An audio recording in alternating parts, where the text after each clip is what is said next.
Bonsoir, vous êtes toujours sur Radio Sensation, c'est l'heure du MAG Normandie. Avec nous ce soir, 3 lycéens du lycée Clément Ader de Bernay. Donc nous avons Léa Quesnel en terminale technicien d'usinage. Bonsoir Léa. Bonsoir. Paul Bottier, terminale Bac Pro système numérique. Bonsoir. Et Lauriane Grocol, terminale hôtellerie restauration service. Bonsoir. Alors chacun, expliquez-nous un peu vos futurs métiers. Technicien d'usinage, Léa, en quoi ça consiste ? Alors, technicien d'usinage, c'est de la mécanique de précision. Donc, c'est des pièces petites ou grandes qu'on fabrique pour des avions, des fusées, des motos, des voitures. Oui, donc là où il ne faut pas se rater, en fait. C'est ça. Et Paul, toi, Alors, donc, système numérique. En bac pro système électronique et numérique, donc ça a été raccourci, à l'heure actuelle c'est système numérique.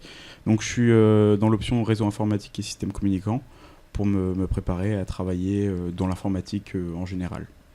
C'est général, il n'y a pas de spécificité. Réseau. Voilà. Donc c'est-à-dire tout ce qui est réseau internet, réseau d'entreprise, voilà, c'est réseau ça ? d'entreprise, réseau local, privé, etc. pour les entreprises. Et Lauriane, donc toi, j'imagine que c'est du service en restauration. Exactement. Et la suite, c'est quoi ? Je compte faire une mention complémentaire barman. Très bien. Et Paul ? Alors pour la prochaine. suite, je vais continuer sur un BTS système numérique. On peut aller jusqu'où en système numérique ? Le plus haut diplôme ? Alors système numérique, ça va être le BTS. Après, on va se spécialiser dans une option, que ce soit le réseau, l'audiovisuel ou d'autres options informatiques. Et une option envisagée ? Audiovisuel, personnellement.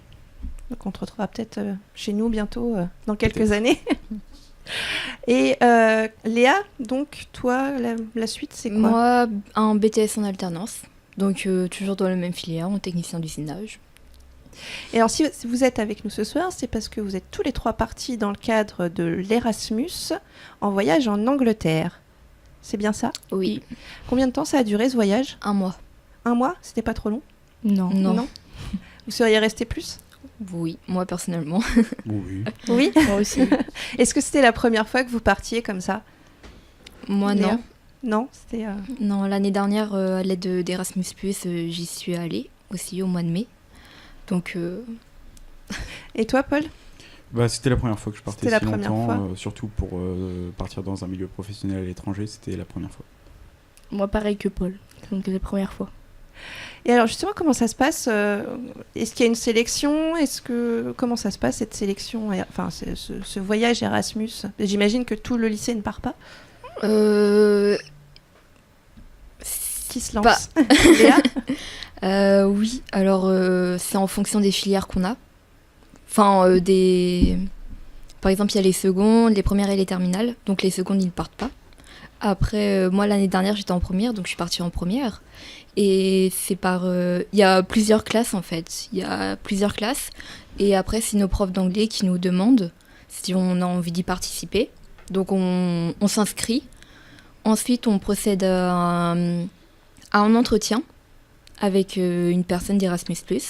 Et en fonction de ce qu'on fait, on peut être accepté ou pas. Mais généralement, il y a quasiment que des avis favorables. Donc, Et alors, comment se passent ces voyages ? Parce que c'est pas des vacances. Vous avez des activités ? Vous êtes mis dans le milieu professionnel ? Paul ? Oui. Alors, on part pour faire la plupart du temps un stage. Donc, on était reçus dans des familles d'accueil. Donc, on était 2 en général par famille d'accueil. Donc, la semaine, on se rendait à notre lieu de stage. Donc, pour ma part, c'était dans une boutique informatique. Donc, je faisais mes 5 jours sur 7 de stage. Et le week-end, on était libre de faire ce qu'on souhaitait, quoi. On a eu des activités préparées par Breakaway, qui est l'organisme qui s'occupait de nous trouver des lieux de stage et des familles. Donc voilà pour ce qui se passait sur place. Et alors l'accueil, il se passe comment ? Est-ce que vous avez été bien accueillis ? Oui, Lauriane ? très bien. Par l'agence comme par les familles, très bien accueillis. Bonne entente avec l'agence. Ils étaient super, ils nous aidaient. Ils passaient, moi dans mon restaurant, ils passaient me voir si tout se passait bien, si j'avais des questions. Pour nos sorties aussi, parce qu'on a été à Londres et à Brighton. visiter avec eux. Donc tout s'est bien passé. Et est-ce que la langue, c'est pas compliqué? Est-ce que vous aviez un super bon niveau d'anglais? Ou est-ce que des fois, ça a été quand même un peu compliqué? On part avec Léa? nos bases. On part avec nos bases. Et puis, en fait, en fonction... Un mois, je trouve que c'est court, mais en fonction du temps qu'on parle en anglais, et ben, notre anglais s'améliore. Même si on a un mauvais niveau, notre anglais, il va forcément s'améliorer. Et alors, il paraît qu'on a vraiment acquis la langue quand on commence à réfléchir dans la langue d'immersion. Est-ce que c'est votre cas? Est-ce que vous avez fini par réfléchir en anglais? Moi, personnellement, oui. Mais comme c'était pas ma première fois, j'appréhendais pas Vous forcément. avez déjà de Oui, l'expérience. Et Paul et Lauriane, ça vous est arrivé ou pas de vous surprendre à vous dire, mais je suis en train de penser en anglais? Oui, enfin moi je suis parti de base avec un niveau qui n'était pas exceptionnel en anglais.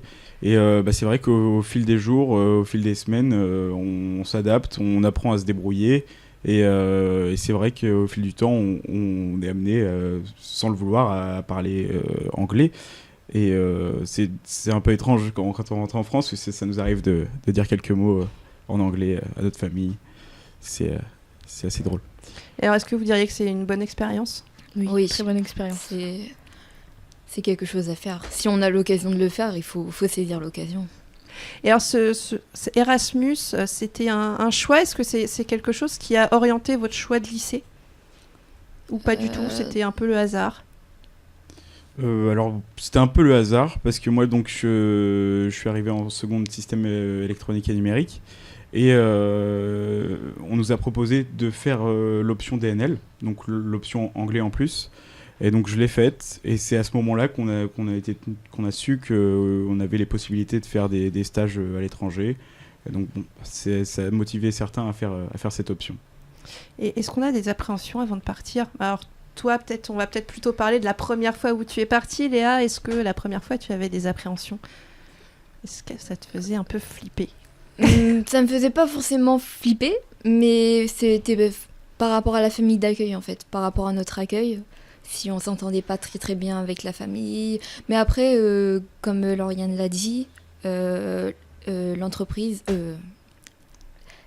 Breakaway Donc l'organisme qui a organisé un peu tout ça. Et si on avait des problèmes avec la famille d'accueil, il faisait en sorte de le régler, voire même de nous changer de famille d'accueil.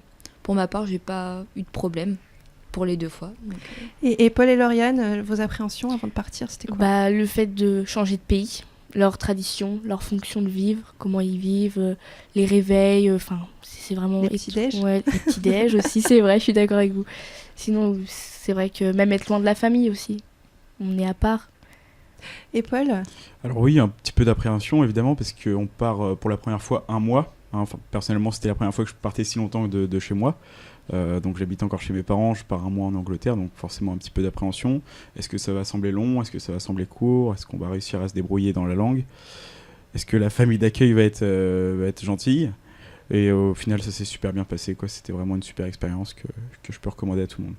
Alors des fois, les lycéens ont des appréhensions, mais les parents peuvent en avoir aussi. Qu'est-ce que vous leur diriez pour les rassurer? Moi, personnellement, je leur dirais que dans la restauration, il faut parler anglais. Donc, c'est justement, ils m'ont poussé à partir pour évoluer en anglais. Donc toi, tu as plutôt été accompagné dans cette démarche. Et Paul, toi, tes parents, ils étaient plutôt pour? Oui, totalement, parce que c'est une expérience à vivre, d'une part. Et comme je vous disais, j'avais pas un excellent niveau en anglais, ça m'a vraiment permis d'apprendre à me débrouiller. Et c'est vraiment une expérience super à vivre. Léa? Toi... Moi, ma maman, elle était à fond avec moi. Elle voulait que je parte. Elle voulait pas se débarrasser de moi, mais elle était contente que je rentre. Mais elle me l'a conseillé. Donc vous, dans votre cas, finalement, il n'y a pas eu trop à négocier? Du tout. Pas du tout. Et pour les jeunes qui pourraient avoir à partir, qui hésiteraient, c'est pareil, on leur dit allez-y, foncez. Oui. Foncez. Peut-être qu'ils quitteront jamais la France, donc s'ils ont l'occasion, qu'ils partent. Je vous remercie beaucoup Léa, Lauriane et Paul d'avoir accepté notre invitation et d'avoir partagé cette expérience avec nous. Merci à vous. Au revoir. Retrouvez ce mag en audio et vidéo sur notre site radiosensation.fr.